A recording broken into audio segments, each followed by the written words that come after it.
Tinali ko na yung helmet ko muna kasi dito lang naman tayo. Para hindi ako hubad ng hubad pag ako may nakikitang sapot. Ito meron akong nakita dito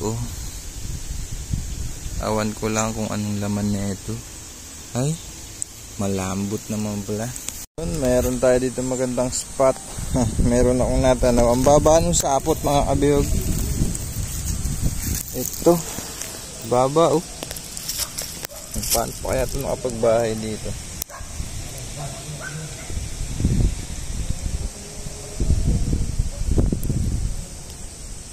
Tapos yun lang kadugsong pag itong binuklat mo na wala. Butchogers. Butchogers na naman. Laki ng puwet. Laki ng tiyan.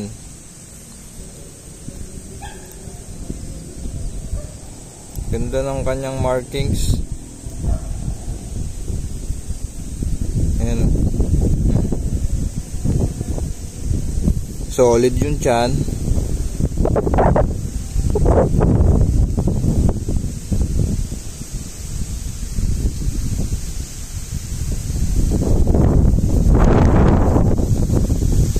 Hindi na natin ito kukunin. Malaki. Ayan natin siyang iksog dito. Baba nung kanyang pwedeng tapakan lang. So, papunta tayo doon. Maghanap-hanap pa tayo. Ginagawa ang karsada. Hindi ko alam kung saan to, pero Agdangan. Nasa Agdangan na ako.